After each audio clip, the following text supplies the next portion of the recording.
So ladies, I've pushed the record button, and before we start and do anything else, I just want to know whether anyone objects us recording, because of course we definitely want to share this with a broader group than the beautiful ladies that we have here in this call already. So thank you for joining. Again, this is one of the sneak preview, the teasers of our Successful Women Leading in Change program, our leadership program, part of Reshape the Future, our education package. And yeah, what we are doing actually is giving you just, as I said, a teaser, a sneak preview of the future Women Leading in Change program, which we are starting in fall, in September again. And we just wanted to have in this time, this is what Female Wave of Change does. We want to reach out to many women. It's free, and it's just, you know, very timely in this time of COVID-19, that we also work a little bit on our wellness, on managing our emotions. And that's exactly what Ruby's gonna do. My name is Renee van der Burg. I'm board member of Female Wave of Change. And Ruby is our ambassador in Switzerland, and she's teaching, she's doing a lot of things. So I will leave the floor to her to talk a little bit about that, and then take it away, Ruby, for your session. Thank you so much, Renee, for giving me this platform of Female Wave of Change, where each woman is making waves. So congratulations very much for that first. To you, Ingun, Mama, Tanya, Ingema, some of the people that I know. And of course, Anastasia, whom I don't know, but of course, through this session, I'll know more, as well as Poonam. Welcome. It's just an amazing platform where we're getting a chance to see other females who are making waves, and at the same time creating an impact, which is a must as well as a requirement of today's world. So I'm from India, originally from India, but now settled in Switzerland for last 20 years. So this is home as well. As I'm here for last so many years, it's been an amazing journey teaching in the Swiss private university. I'm a professor by profession, and I teach business management students and hospitality students here. Courses related to human resources, luxury, and communications. These are my courses. But by passion, I am a core women empowerment humanitarian. I just love empowering women wherever and whenever I get a chance to do that. And here I am with you all, sharing my emotions and sharing my emotional journey, and helping you to understand that we are all emotional, but some of us are more.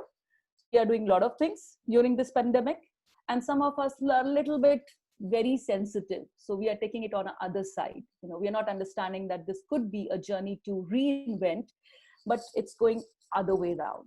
So through this session, I hope I'm able to enlighten you, and feel free, we'll be doing some exercises. So feel free to share and feel free to talk. It's something which you're just going to explore. So you have to speak, you have to share your emotions and be you. All right. So I think that's a little bit about myself. And if Renee permits, I can start the final thing for what we are here today. So the topic for my presentation, as it says, is managing emotional intelligence. So the very first thing when we say managing, because as I said, we are all emotional beings here, but some of us are a little bit more sensitive. So those are the ones who need to know, and also the others who are kind of sailing in a boat where you don't know how to maneuver your boat. And for that, sometimes we need different kind of people, our friends, our well-wishers, sometimes some ladies who have some divine inspiration to help us deal with it and discover what is emotional intelligence. So starting off, my very first thing, a small teaser of how are you feeling today? If I can just ask you, is there any emoji that relates to how you're feeling today? Come on. You can just speak. I'm feeling happy. I'm feeling cool, whatever. I'm feeling excited. Yes, go for it. I'm also excited, okay, Renee, but how do you look feel? more like the happy one. So I'm also happy. I'm excited. Excited, happy, yes. Anybody else would like to share how he or she's feeling? I'm Happy? feeling cool. Wonderful. I See, feel when I calm. Great. See, when I say how you feeling, you could be feeling different emotions. You could be feeling happy, as Renee said, I'm feeling happy and quite excited. So it is a state of mind. It's shared state of mind, how you feel when you are facing people, when you are amidst people. Because sometimes what happens is when we are all by ourselves, sometimes we could be bored, sometimes tired. If most of us today had a very hectic day, I was teaching as well, Renee was teaching as well. So if you had a hectic day, you would be like, come back home, eat whatever was there in the fridge, not really bother to look your best. But here we are, sitting, all of us together, smiling with beautiful smiles and trying to learn something from each other. And that's what is all about emotional intelligence. It is the ability to identify first your own emotions, how you are feeling. And as I said, even if you're feeling tired, but you have a smile because you're looking forward to something, you have a serene sense of mind right now because you're trying to focus, you're trying to see what can be done, how I can benefit, how it can be fruitful for me. So this is the very first thing, identifying your own emotions first. And thereafter, once you know that you're a little bit in command of what is happening within you, that is inside you, you try to understand emotions of others. And it helps because once you are at peace with yourself, then only you can guide. If you have a candle in hand, but you're trying to struggle with the candle so that it doesn't blow away, you're trying to do like this, walking around with the candle, but it's kind of flickering, all right? You will be not comfortable, you'll not be at peace.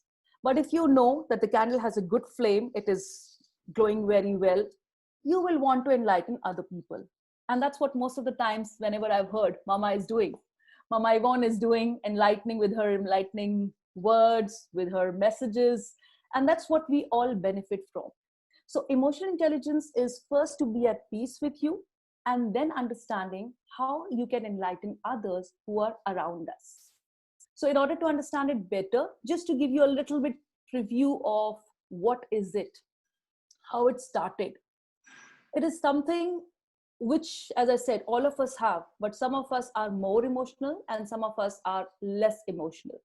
So it is an art wherein you try to understand the emotions of other people first. Because once you understand others, you will know how exactly to make them comfortable, and you will also know how to make them at peace, what is happening around. So as Daniel Goleman, he's known as a father of emotional intelligence because he has done lots and lots of researches, lots and lots of empirical data that you can find on web about what it is and how it all started. But it was in the recent times, Dr. Travis Bradbury, who explained that you can understand emotional intelligence very well if you see and focus on two primary competencies. And when I say two primary competencies, it's again starting with you and people around you. It's always about people. So in here, the first one, when we try to understand, is your personal competence. The very first one. It's primary because it's dealing with you. And each one of us understands ourselves very well.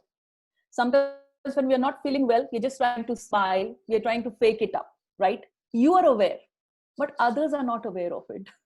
They don't know whether you are fake or you are genuine. So that's the very first thing, that is self-awareness. You have to be confident. And that's what I tell even for public speaking. Sometimes when you are kind of bundle of nerves, you're excited, but at the same time you are shaking.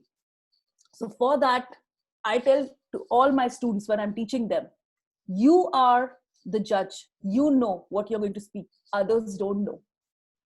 So even if you're a bundle of nerves, just fake it till you make it.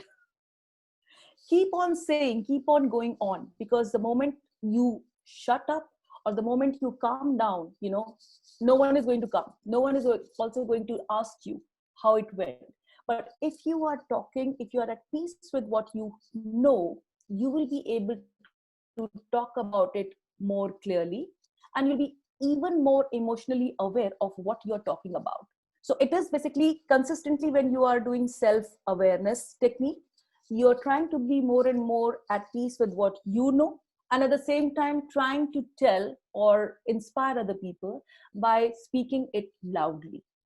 And this is only possible if you have one thing, which is self-control. It's a must. There are lots and lots of people from where I come from in India who talk about meditation, who talk about self reliance, like only people who know how to say no to the greed, only people who know to say no to the comforts of life, they have found self enlightenment. So when I'm talking about self management, here I'm talking about consistent drives, consistent motives that motivate you. When we are at a basic level, we need food, clothing, and shelter, right? Each one of us needs food, clothing, and shelter. But as we progress, we are able to cover up these things and move on to higher attainment things, which could be empowering other people, which could be making sure that others are also at peace, just as you are. And that is exactly what is empathy. Wherein, now that you feel that you have enough, now that you feel you are kind of going on fine with what you have to give to other people. You empathize with other people. You try to make sure people around you, whether it's your immediate tribe or it could be people that you don't even know, but you are somehow connected with friends, or through different social networks, how you can make them comfortable, how you can give them something which they are struggling. And that's why we have lots and lots of women networks or social networks where people try to bridge gaps, build bonds to help each other. But of course, in this vast world, you don't know who is genuine, because sometimes you can have people who are not genuine. You might have some people who are just there in order to influence you, in order to get something from you. And that is a social skill. When we are talking about social awareness, social skill just comes the more and more you explore, the more and more you meet people. You will know who are the positive ones, who are going to influence you and you get something from them, and who are the fake ones, who are just there to clap hands, but they're not going to be there when you genuinely need them. And that's exactly what is social skills. So when we talk about emotional intelligence, we have to take care of all these four together. That is self-awareness and self-management, which will develop your personal competence, which will help you to develop more as an individual. And second one, which is your social competence, which is a mix of social awareness, which comprises of empathizing with others, thinking of others, as well as building bridges. Wherever you go, whichever part of the world you go, you somehow try to find your tribe, how you can benefit them, what you can do for them. But the only thing which is most important here is do not have any expectations, guys, because the moment you have expectations and those expectations don't meet, you start going in circles again. So you're not emotionally safe, or you're not emotionally calm, because your expectation was like this and it did not meet. So now what I'm going to ask you is a small exercise. I spoke enough. Now I want a little bit from your side, little input. On the screen, you see this scenario, which is called happiest moment and worst moment. It's you who knows what is the happiest moment and what was the worst moment for you in your life. So the very first thing I want from all of you is, when you're seeing here, why it was the happiest moment, what were the feelings you encountered when you had that moment, and what actions did you take to keep it like that. Okay, so I repeat, what was the happiest moment, okay, in your life, and why do you think it was the happiest moment?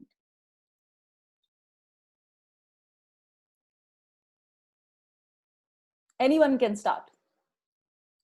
Let's hear, why was it the happiest moment in your life? Happiest moment when I got a job. Okay, when you got a job. Job, and yes. did you do something? You got a job, you're very happy. Yes. What did you do to keep that happiness alive, to Yeah. sustain that happiness? Did you do Share my something? feeling with my parents and my friends. Yeah, wow, I got a job and I'm so happy. Okay, great. Thank you. Somebody else? Thank you, Poonam. Somebody else?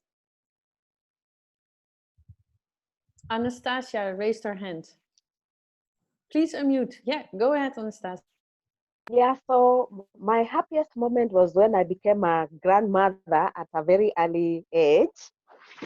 So I was very excited because,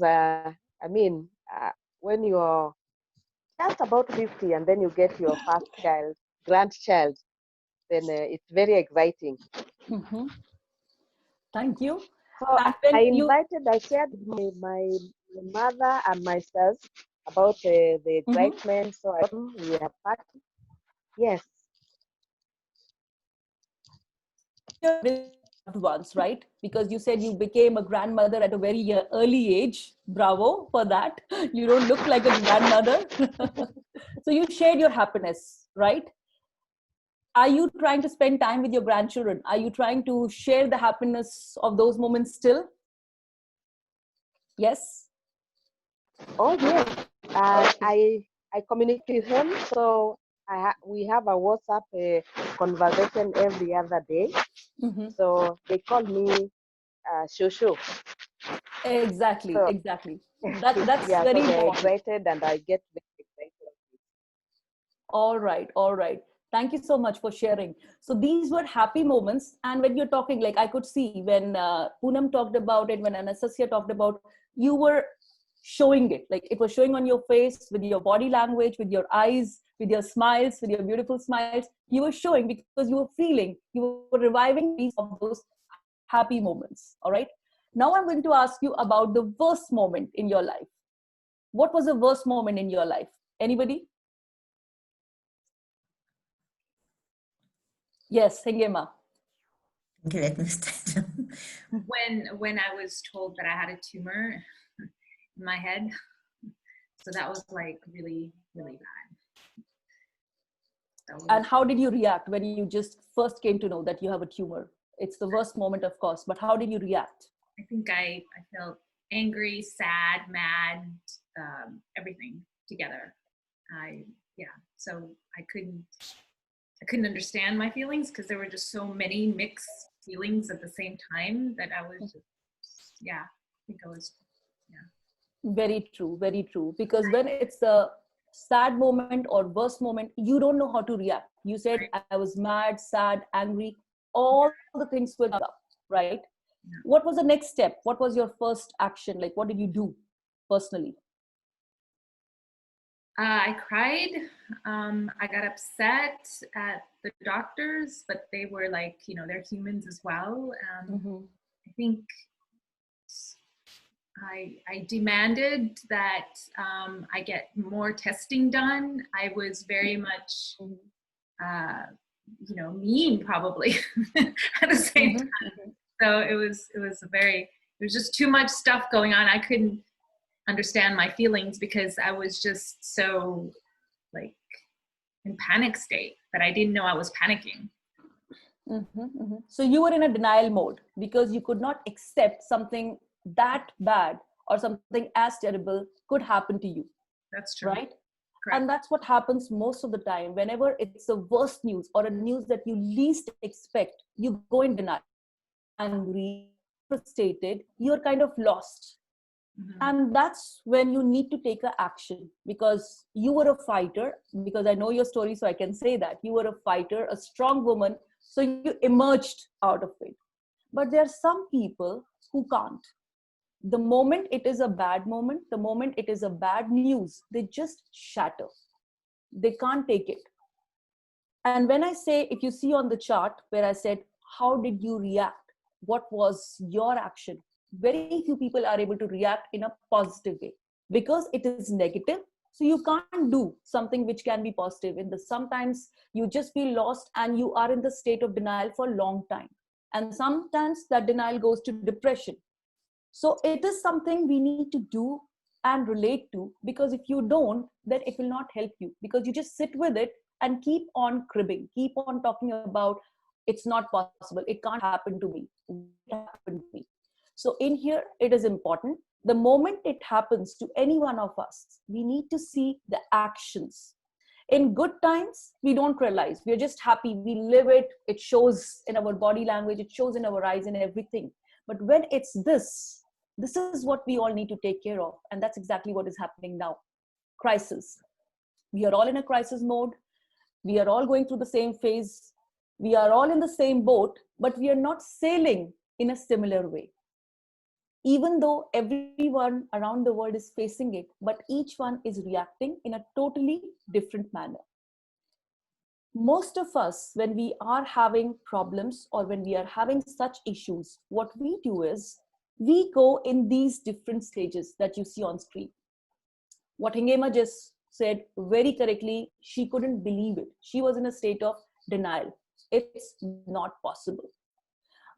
But of course, if she was in a state of denial for a longer time, do you think somebody could help her? No. She had to be at peace with herself first. She had to accept, yes, I'm going through it. Even though you were in a stage 2 and 3, that was very simultaneous. You were angry, you were mad, you were sad, you were kind of struggling with all the phases, which we all do. But some, they accept it. And right now, what we all are facing during pandemic is something which shows on the screen, the blue signs that you see, the blue emojis that you see. Those of us who were in a state of disbelief, we kept on going on like this for January, for February. You were angry, but you were not reacting. Some of us, we quickly came from here to here, from stage 1 to stage 4. Like what we did at school, our school, we all took like, okay, it's not possible to have face-to-face classes. We switched to virtual classes. But again, not everyone knew how to do virtual classes. Not everyone was aware how to do it, how to conduct it. So the school was fast enough and they started with the trainings. So because once you accept that this is going to be a stage, this is going to be how it is, we need to find solutions. And that's what most of the people do. For some, it takes longer time, which I'll be talking more in detail when we have the session on leadership, where I'll be talking a little more in detail. But since this is just a teaser, so I want to tell you, guys, you don't have to crib, you don't have to sit over the problem. You need to switch from stage 1 to stage 4 as soon as possible, as quickly as possible. Because longer you take, longer you will be going in circles and you will be at unrest. So make sure you are in stage 5. By being optimistic, I can fight it out. And that's exactly what our sister Hingema did. She fought out the cancer strongly and bravely, and now she's here with us smiling. And she's having a last laugh because she took control of the situation. Bravo for that. So she took control, but each one of us sitting here can only take control when we know how to maneuver our emotions. Because crisis is something can hit anytime. It doesn't say, hi, I'm going to come soon. Guys, watch out. It's not like that. It's not so simple. It's not a fun movie. So we have to be careful. If we are here, how quickly you come to stage 4 and move to stage 5 by showing perseverance, by showing all the courage to fight it out. And all these things can only happen if we have a good reflection of what happened in the past, what you had been doing, and you work together to have an impact. So now I want all of you to look at this image. Again, I'll be stopping the screen share because I want you to tell me, what do you feel about this image? You have a hand, you have a heart on one side, and what is there on the other side? Yes. Can I hear you, ladies? Your brain. Your brain, very good and good. So what does this picture tell you? If you see this, if I tell you to analyze the picture, what does this picture tell you? If you feel happy, then you can do anything with happy emotions. Like अगर आप खुश हैं और आप दिल से कुछ काम कर रहे हैं तो आप अपने ब्रेन को भी रिलैक्स और रिलीफ प्रोवाइड कर सकते हैं. So you can do anything with happy emotions. Very well said. If you see the picture, rightly Yes, said yes, by yes, Poonam, yes. exactly. She said that in Hindi, saying in Hindi, which meant if you're happy from within, you can do anything, right? Somebody else would like to elaborate? They basically have to be aligned. I mean, if they're not aligned, you get sick. So I think that's really important. And also, I had my second surgery because I wasn't getting out of that loop. Mm-hmm. I was still in the, angry, mad, sad state. Mm-hmm. I think the second surgery, so I learned a lot through my whole journey last year because, yeah, it definitely, the heart and mind have to be aligned. That's Very true, Hingema. It's very rightly said. The hand itself shows you have everything in your control. It's in your hands. You are a better judge, ladies. Yes. That's why on one side, when you have your heart, on the other side, when you have the brain, you have to think both as well as emotionally. Because the more you think emotionally, maybe you don't react. You will just go in circles. But when you think logically, you are going to have a mix of two. That is again in your hands. It totally lies, your destiny lies in your hand. If you have that within you, but you are not strong enough or you're not courageous enough to fight it out, then we need women's groups, or then we need our tribe to help us, empower each other so that we are out of it. Because Hingema, you're strong enough, you did it on your own, right? But sometimes there's some women who are not able to do. They know what to do, they know how to do, but they don't know how to proceed because they're so shaken up. The emotions are kind of making them crazy. And that's why we say only people who have these two aligned very well, mix of emotions as well as logical thinking, you are able to fight it out. Because when you're doing all these things and you are in a bundle of nerves or you are panicked, you are all the time hitting panic button, it's just going to take longer. And that's why I say whenever there's any situation where it is stressful, where it is panic or crisis, we need to keep a cool and start doing things as required. Otherwise, we just go in the circles. And with that, we just have these things to reflect upon. What is emotional intelligence for you? A quick reminder to each one of us, we don't have to be perfect in everything. We are human beings, so we have the right to make mistakes. Don't look or think about perfection all the time, because failure is a stepping stone to success. If you fail, it's fine. Think of it as a ladder and climb up. Each ladder, each failure, if you think of as a ladder, it will help you to climb faster. If you make mistakes, it's fine. You have the right to make mistakes. Forgive and move on. Forget, but I'd say when you say forgive and forget, in some cases it's nice, but in some cases it could be disastrous as well. So make sure where you need to forgive, you can move on. Yes, Hingema. I just wanted to add that forgive is a big topic where not only do you forgive others, but you have to also forgive yourself. Exactly. Very well said. Very well said. That's why I said it's something which we do most of the times, but we always punish ourselves. We as women, we do that more.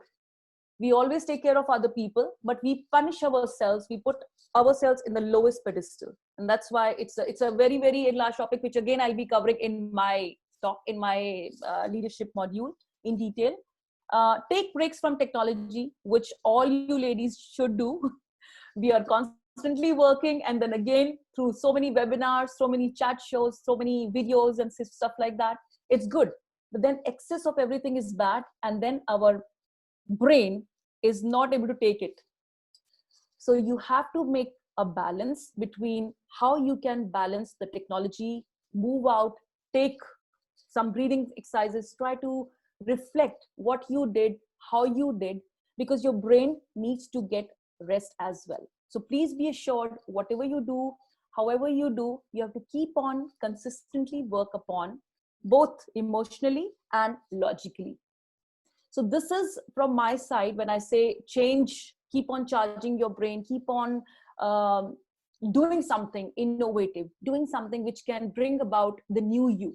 because there are a lot of people who think but they don't do. There are a lot of people who keep on talking but they don't do, because they feel it is just something which is going to last for longer time. So my appeal to each and every person is, whoever is watching this video later on, those of you who are here, try to reinvent yourself every single day. Don't think I've reached the pinnacle, I'm up there. No, you are up there right now. Tomorrow there might be somebody who supersedes you and moves up. But let not that deter you or make you feel jealous. Try to empower each other. Your emotions will go up and down. It's normal. Someday you will have good days. Someday you will have bad days. It's normal. It's completely fine. But learn to accept and see how you can benefit from others' happiness, how you can do better by seeing others as role models, not as rivals. Both start with R, but one is a rival and one is a role model. So each one of us needs to do that on a daily basis. Don't give up the idea of being perfect. I'm saying don't give up the idea, which means for yourself. You should think of it as a challenge. I have to be up there, and keep on reinventing yourself each and every day. Only then you will benefit and revive yourself. So now I'm open to questions. I kept it as minimum as possible speaking time, because I want to listen to you and connect. It's great, Ruby, because we are great and well in time. So yeah, we definitely have space for a few questions. So please go ahead and unmute yourself. Okay, let me start first by gratitude to Ruby and to everyone. Thanks for sharing. I think before I ask my question, let me just share what I really think is important for me today, that I'm taking away. The image of those hands stayed with me, that we've got the power in our hands to self-regulate what we're doing. But I also reflected a lot on what do my emotions do to my real life. And I think it affects how we think. And I saw the heart there also, how we feel. And I reflected a lot also as a mother, and our social way in which we've been raised, and all that boys, they don't cry, cowboys don't cry. What does that do to our sons as they grow up? And also then my question would be, from an emotional intelligence point of view, how do you deal with life changes physically, so that you don't feel sorry for yourself, but also you don't react each time you are condemned just because you're not able to do things the way other people do, and you know the reason they don't? How do you manage that?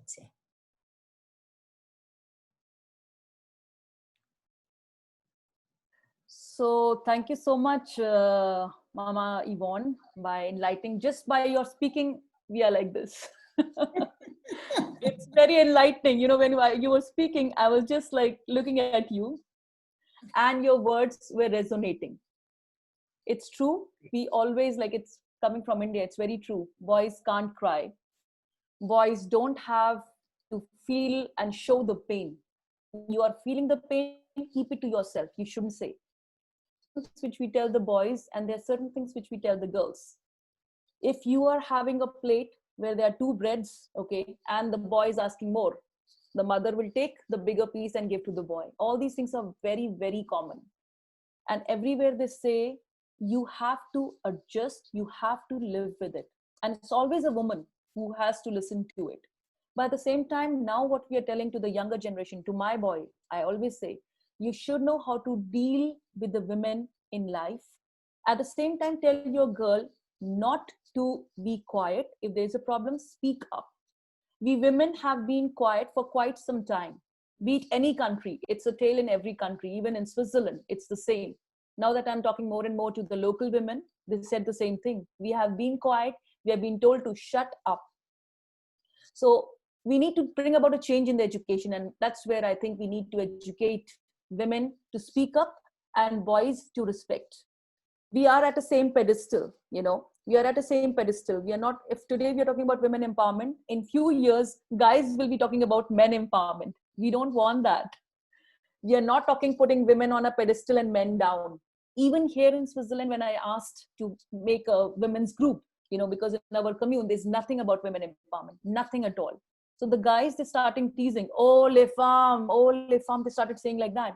I said, excuse me, our motive, our intention is not to put men down.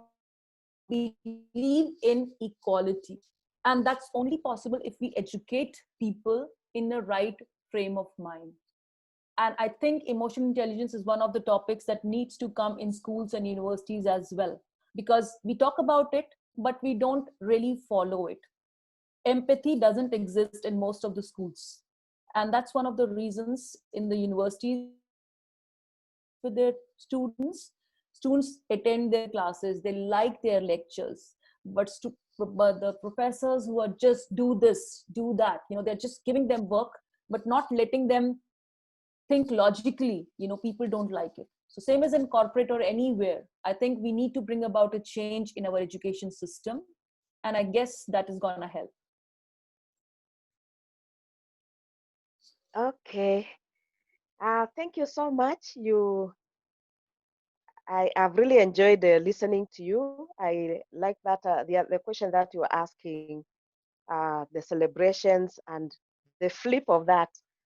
What are some of the things that you've gone through? And I was just reflecting because I lost my son, and when I lost my son, it hit me so hard. Just like the way I shared, I said I became a grandmother very early, and I celebrated. But the person who brought me the grandchildren left me very early. So then I mean, that was my flip side, which I'm still dealing with. So the question that I wanted to ask is because when you're dealing with emotions, there are times that you feel like you've given out so much that you're sort of like bankrupt or you are empty. How do you then begin to, how can you open up so that you begin to get some more deposits? That's a very good question, Anastasia. I think most of us can resonate with this particular question, because when you are so full, when you have so much information, so much knowledge, you want to share, you want to give it, right? But when you are always giving, sharing, there comes time you feel, I'm not benefiting, I have just given. So in that state of mind, you will stop reflecting, you will stop sharing, you will start thinking, what did I get? I'm just losing my time, I'm losing my energy, I'm not getting any money. There are a lot of people who think, when I'm just giving so many free lectures, free webinars, free sessions, why should I give when it's not getting me anything? So it's your state of mind. Again, it's a very emotional thing. You can say, no, I don't want to give. That's another step. Learn to say no. You can't do everything. So when you start saying no, you will start prioritizing where I should say no and where I need to accept. You will never say no to places where you think you're getting something. And when I say getting something, it's not financial. It could be non-financial. It could be a recognition. It could be something that gives you a feeling of accomplishment, a fulfillment, So learn to say no, because that's the first lesson you have to tell your daughters, you have to tell your sons, everyone around you. Only when you learn the power of saying no, you will come out of it, because then you are not going to be empty. You will find the balance. When you feel nothing is coming, you will change the direction. You will maneuver your car in a place or in a direction where you feel something is coming. So the moment your bottle is half empty, go in other direction, get it filled. Get your fuel done, then change the direction again and move on. All right. I think Tanya also wants to share, and then maybe that's the final question then. I will ask, because on the emotion, I can share a lot, but I mean, that's my topic, that I'm too sensitive from childhood on. It's great when it's positive impact, and sometimes I struggle with. But it resembles with me when you said that some are more emotional and some are less. So in a way, how to deal with that? Because I mean, there are more wise women here in the group, but then we usually are put together like that some are more sensitive, some are less, exactly to learn how to work with each other, to learn from each other and all grow. But it's not that easy. But in a way, I don't know how to go through. Any ideas, suggestions, tips? Tanya, it's just how you are. Each one of us is unique being. You know, I can't change from what I am today. Like, you know, press a button and I become more emotional, press a button and I become less emotional. That's the way each one of us is. We are all unique. We have our filters. Each one of us has a filter, okay, which you don't see. It's like inbuilt filter.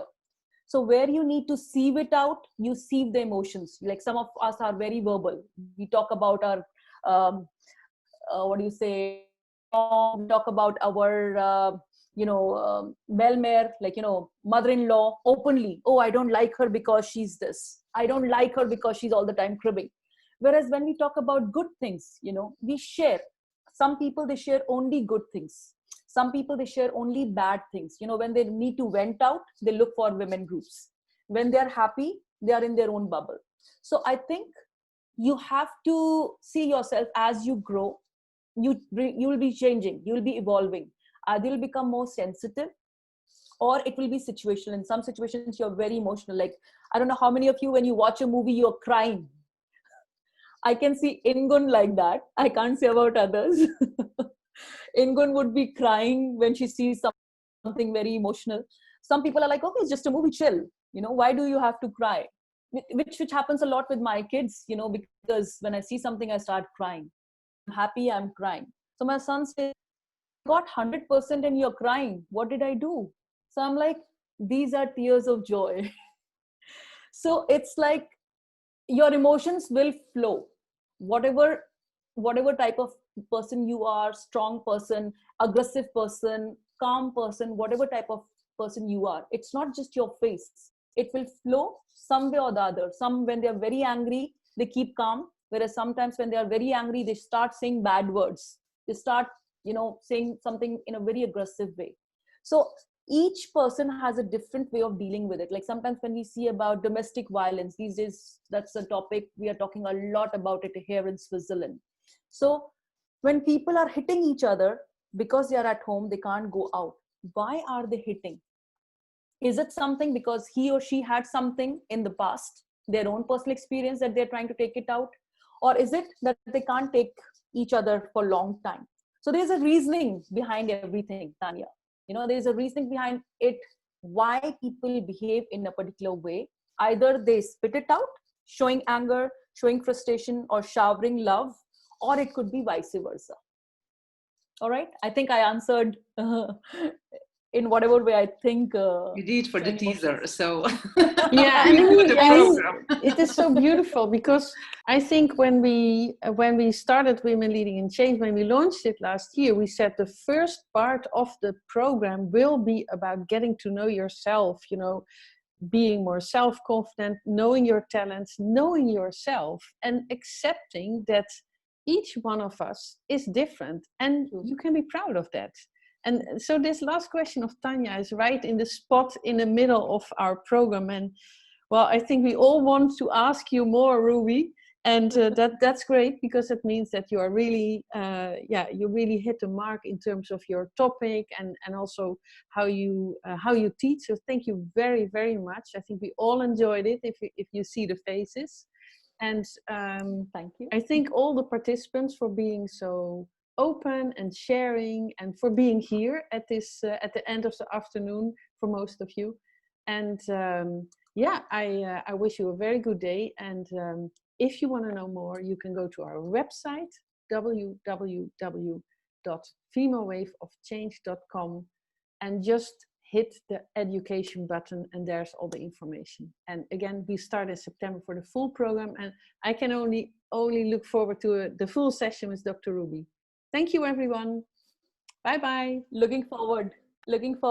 Bye-bye. Take care. Thank you. Thank you. Bye-bye. Bye-bye. Yvonne, bye-bye.